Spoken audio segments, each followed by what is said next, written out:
What if Anakin Skywalker uncovered the biggest lie in the galaxy? Not on Mustafar, not in the Senate, but by hearing one sentence he was never meant to hear. What if Anakin Skywalker discovered the truth about Chancellor Palpatine? Not from Mace Windu, not from a vision, and not when it was already too late, but by hearing Count Dooku call him Master?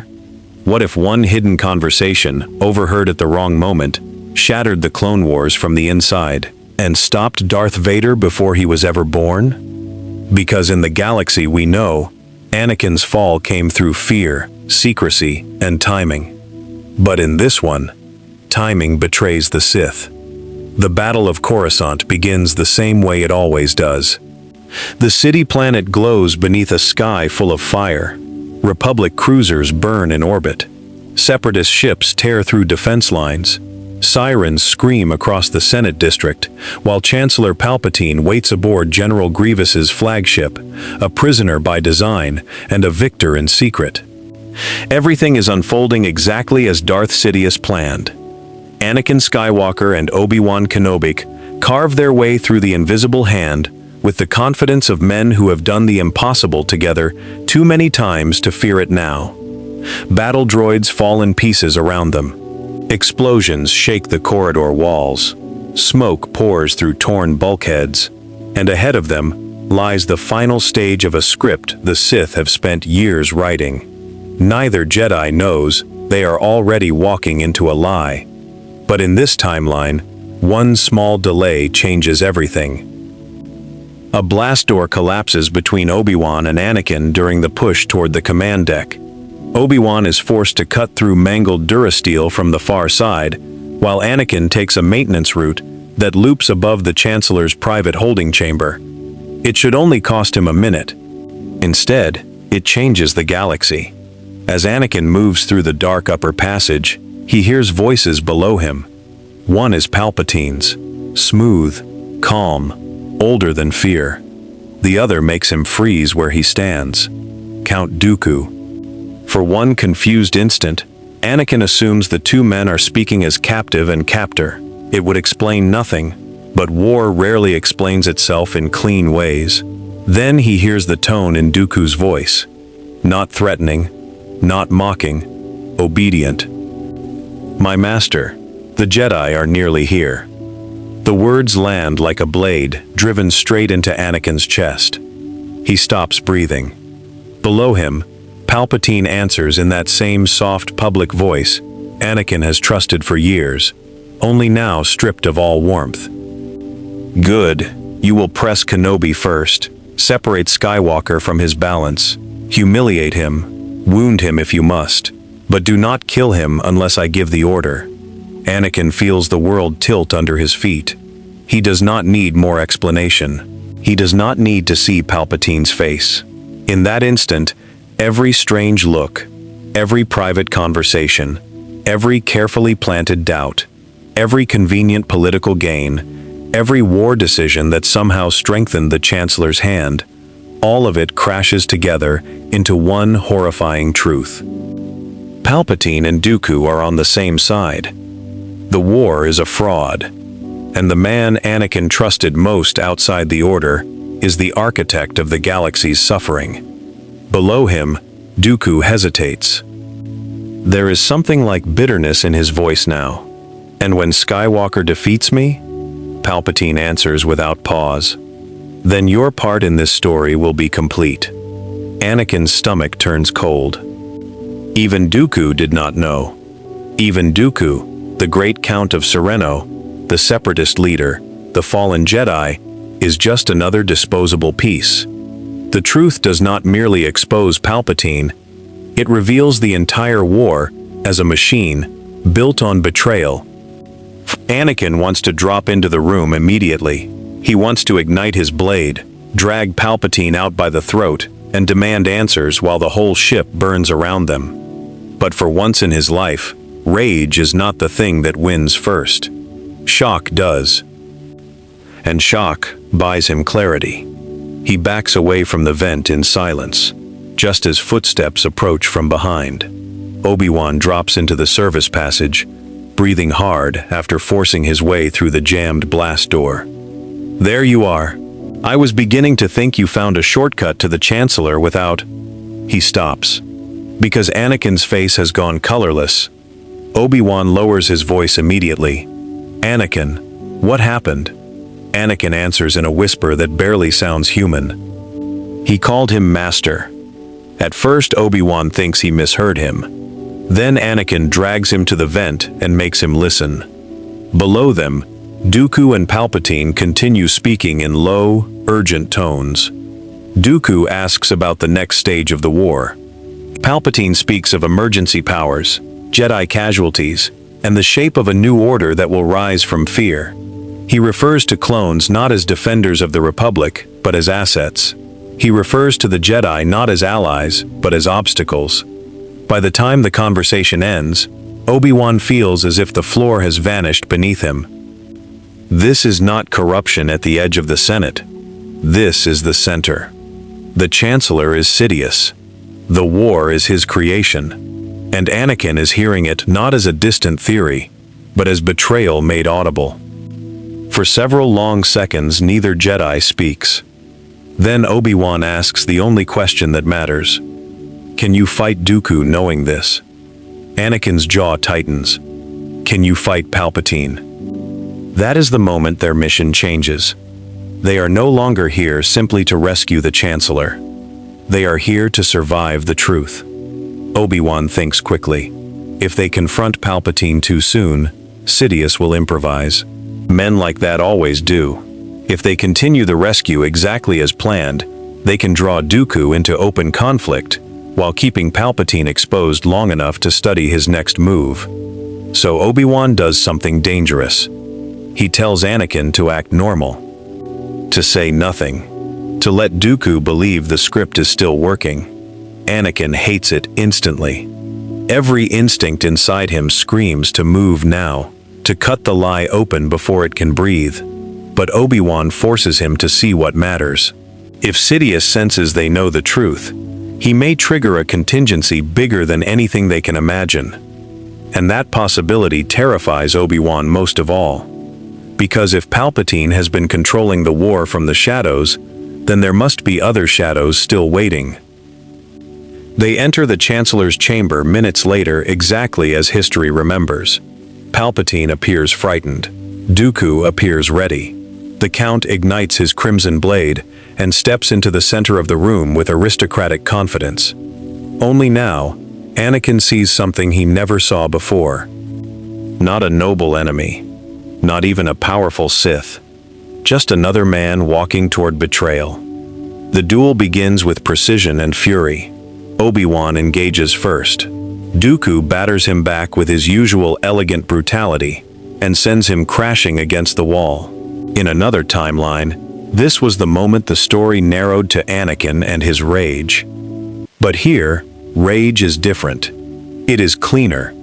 Because Anakin is no longer fighting to impress Palpatine. He is fighting through him. Every strike he throws at Dooku carries the weight of a man trying to destroy the lie standing closest to him. Dooku senses it almost immediately. Skywalker is faster than before, more focused, less vulnerable to the Count's usual psychological games. And when Anakin disarms him at last, both sabers crossed at Dooku's throat, Palpatine speaks the fatal command. Kill him. Only this time, the words do not seduce Anakin. They confirm everything. Anakin stares at Dooku. Dooku stares at Palpatine. And for the first time in years, the Count of Sereno looks genuinely afraid. He promised. Palpatine's face hardens. Do it. That is the moment Dooku understands the truth of his own life. He was never an heir, never a partner, never a chosen successor. He was bait with a title. And Anakin, for all his fury, sees that realization. He does not lower his blade, but he does not strike. Obi-Wan forces himself back to his feet. Palpatine tries again, this time sharper. He is too dangerous to be left alive.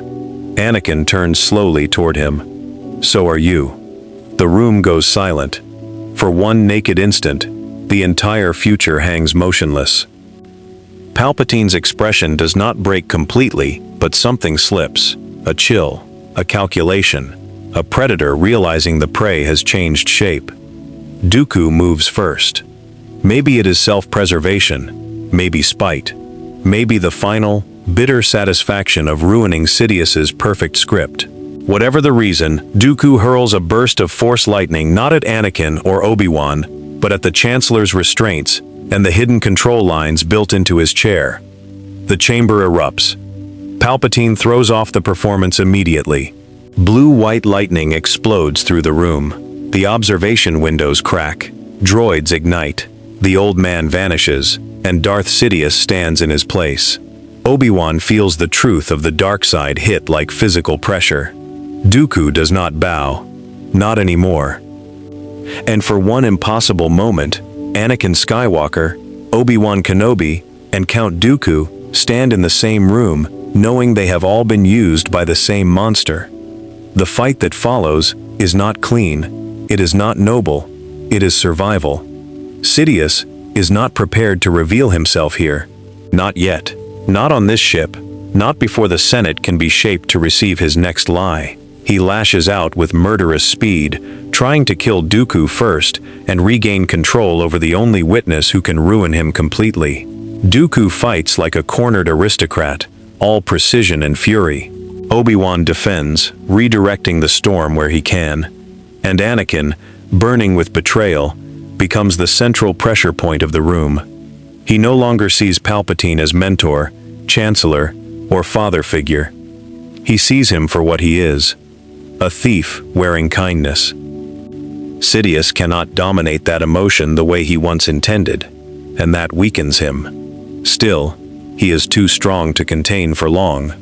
The ship is falling apart around them. Grievous has lost control of the battle outside.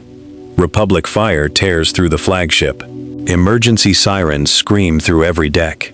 And Sidious, sensing the collapse, makes a choice worthy of a Sith. He abandons everyone. With a violent burst of lightning and debris, he blasts open an escape channel toward the command spine and vanishes into the deeper compartments of the ship. Dooku collapses to one knee, wounded. Obi-Wan raises his blade toward him. Anakin does the same.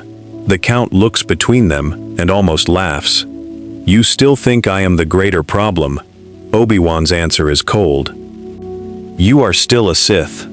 Dooku does not deny it. "But if you kill me now, you will lose the only man alive who knows how your Chancellor built this war." That changes everything again. Because Obi-Wan knows he is right. Dooku knows the structure of the conspiracy. He knows the Separatist chain of command, the corporate supporters, the hidden communications, perhaps even more. Without him, Sidious remains a hidden plague, with one face less exposed, but 1,000 traps still waiting. Anakin wants Dooku dead. Part of him wants it with terrifying intensity. But another part, the better part that has just survived a brutal awakening, understands what Obi-Wan sees. This is bigger than revenge, bigger than personal hatred, bigger even than the war as they have known it. So they take Dooku alive, and in doing so, they destroy the future Sidious planned. The crash landing on Coruscant still happens, but the mood is completely different. There is no triumphant return, no clean rescue, no smiling public image of Anakin and Obi-Wan saving the Chancellor. Instead, the Jedi arrive with a captured Count Dooku, and without Palpatine. Officially, the Chancellor is missing. Unofficially, the Jedi now know the Supreme Chancellor is the Sith Lord they have been hunting for years. The council chambers erupt the moment the truth is told. Mace Windu is furious that Palpatine was allowed to escape. Yoda is silent longer than anyone likes. Ki-Adi-Mundi questions whether Dooku is manipulating them again. Then Dooku speaks. He tells them about Sidious's rise, about the war engineered from both sides, about the long cultivation of fear inside the Senate. He does not confess from remorse. He confesses because his master discarded him, and men like Dooku would rather burn a kingdom than let another man keep it. The Jedi finally see the shape of what has been closing around them for years. And the most terrifying part is not that Sidious built the war. It is that he built it with contingencies. If you are enjoying the story, this is the point where everything the Jedi thought they understood about the Clone Wars begins to collapse. Because exposing Sidious is not enough. Now they have to survive what he prepared. Now, back to it. Dooku reveals the first great horror. The Chancellor maintained direct influence over the clone command structure, far beyond what the Jedi ever suspected. Special emergency authorizations exist. Hidden protocols exist. Entire sectors can be thrown into military obedience before the Senate even understands what is happening. The Council reacts instantly. Yoda dispatches trusted masters to key fronts. Obi-Wan begins working with intelligence networks to trace Palpatine's escape routes. And Anakin is told to stay inside the temple. He refuses. Because no one understands Palpatine the way he does. No one knows how he talks when he wants trust, how he pauses when he wants guilt, how he reaches for fear and turns it into dependence. Anakin realizes, with growing sickness, that he was never merely a favored Jedi. He was being shaped, cultivated, prepared.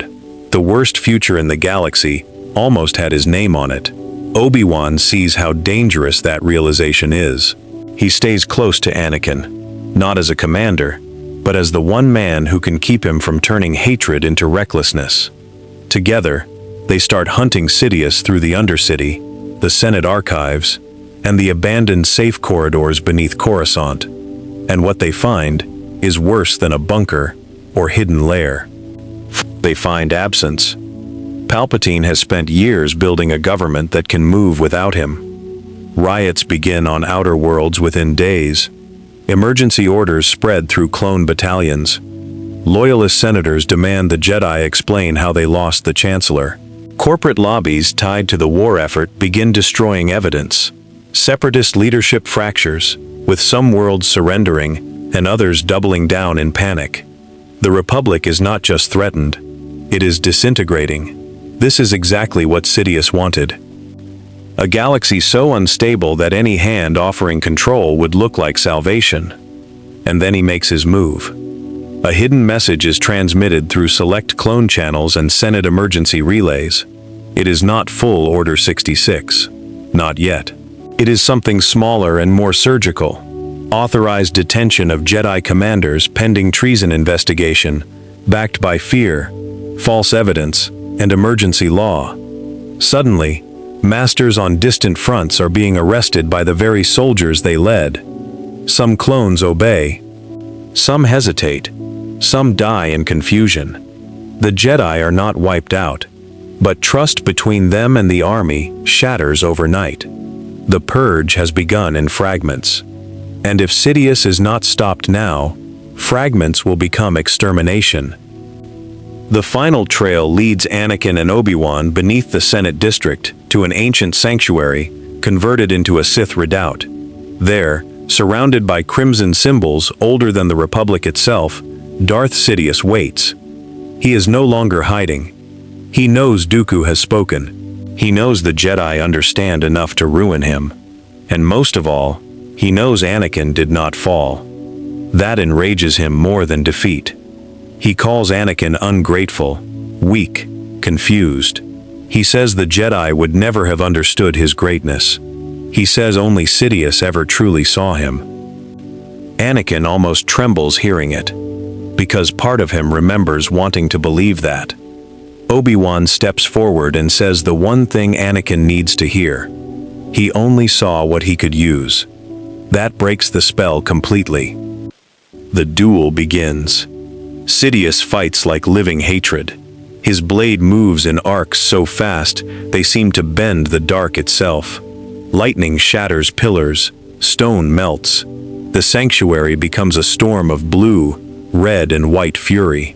Obi-Wan anchors the fight with defense. Anakin drives it forward with relentless force. For all his power, Sidious is facing something he never truly planned for. Not Yoda, not Mace, not the whole order. two Jedi bound by trust he failed to poison in time. And trust makes them stronger than fear ever could. Still, Sidious nearly wins. At one terrible moment he hurls Obi-Wan into the chamber wall and turns all his fury on Anakin alone, trying to drown him in pain and temptation at once. He offers everything one last time: power, freedom, the ability to save everyone he loves. In another future, those words would have been enough. Here, Anakin has already heard the truth in Sidious's own voice. He knows exactly what the promises are worth. He answers not with words, but with action. He lowers his center, absorbs the storm, and drives forward through the pain, while Obi-Wan rises again at his side. Master and apprentice move together. Blue blades cross. And Darth Sidious is finally forced back. Not by prophecy, not by destiny, by the failure of manipulation. Sidious lunges one final time toward escape, toward one more lie, one more hidden channel, one more contingency. He does not reach it. Anakin disarms him. Obi-Wan ends the fight. And the Sith Lord who built the Clone Wars falls in darkness, far beneath the Senate that never truly knew him. The war does not end in a single celebration. That is not how wounds this deep heal.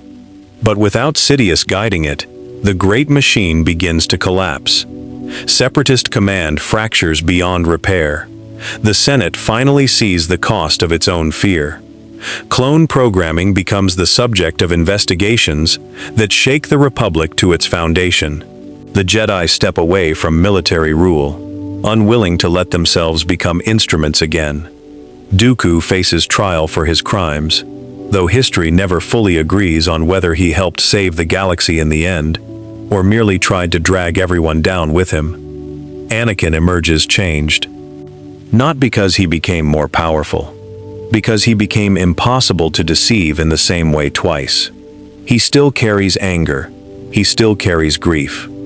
But the man who might have become Darth Vader died the moment he heard Dooku say, "My master," in that dark chamber above Coruscant. As for Obi-Wan, he understands something now that will haunt him for the rest of his life. The Sith did not nearly win because they were stronger. They nearly won because they understood timing. One lie spoken early enough can shape the fate of trillions.